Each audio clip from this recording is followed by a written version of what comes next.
یہ مشابہت بھی بڑی دولت ہے. ظاہری اعتبار سے کسی اللہ والے کے ساتھ مشابہت پیدا کر لینا، اس کے کسی عمل کے ساتھ مشابہت پیدا کر لینا، یہ بھی ایک دولت ہے، اور اس پر بھی اللہ تعالیٰ کی رحمتیں متوجہ ہو جاتی ہیں. اس لیے یہ حکم دیا گیا ہے کہ ذو الحجہ شروع ہونے کے بعد، یعنی ذو الحجہ کی پہلی رات، اور جب تک قربانی نہ کر لو اس وقت تک کے لیے نہ بال کاٹو نہ ناخن کاٹو. البتہ اس کو فرض واجب نہیں کیا. شریعت نے عجیب ہمارے آسانی کا ہر جگہ لحاظ رکھا ہے کہ ایسا بھی نہ ہو کہ لوگ تنگی میں پڑ جائیں. اس واسطے کہہ دیا کہ فرض نہیں، واجب نہیں، لیکن مستحب ہے. ایسا کرو گے تو انشاءاللہ اس کا ثواب ملے گا. تو بھائیو، یہ زمانہ آ رہا ہے اور انشاءاللہ شروع ہونے والا ہے. اللہ تبارک و تعالیٰ کی رحمت سے یہ خاص دن ہے. ایک اور بات وہ یہ کہ اللہ تبارک و تعالیٰ نے یہ زمانہ جو ہے یہ اپنی کبریائی کے اعلان اور کبریائی کے نعرے لگانے کا زمانہ. اللہ تبارک و تعالیٰ یہ اللہ اکبر کا کلمہ جو ہے باری تعالیٰ کی کبریائی کا اعلان کرنے والا. یہ میں نے عرض کیا کہ 9 تاریخ سے تو انشاءاللہ ہر نماز کے بعد اللہ اکبر لا الہ الا اللہ واللہ اکبر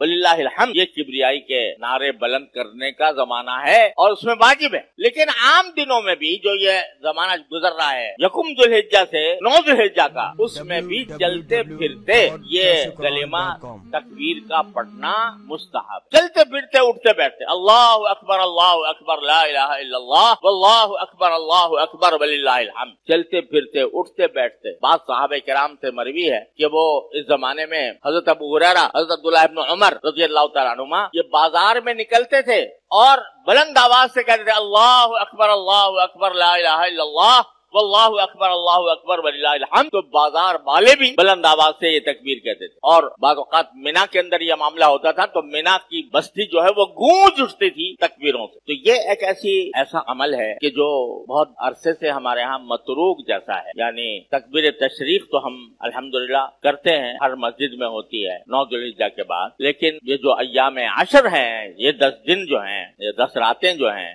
ان کے اندر ہر وقت اٹھتے بیٹھتے چلتے پھرتے تکبیر کہنا یہ متروک ہو. بہتر ہے کہ اس کا بھی اہتمام کیا جائے اور چلتے، چاہے آہستہ آواز سے ہو چاہے بلند آواز سے ہو، جس طرح بھی ہو اس طریقے سے یہ تکبیر کہتے رہنا. اللہ تبارک و تعالیٰ کی بڑائی کا، اس کی کبریائی کا، اس کی عظمت کا، اس کے جلال کا اعلان کرتے رہنا، یہ بھی ان دنوں کی خصوصیات میں شامل. اللہ تبارک و تعالیٰ اپنے فضل و کرم سے، اپنی رحمت سے ہم سب کو اس زمانے کے جو حقوق ہیں وہ ادا کرنے کی پوری توفیق عطا فرمائے.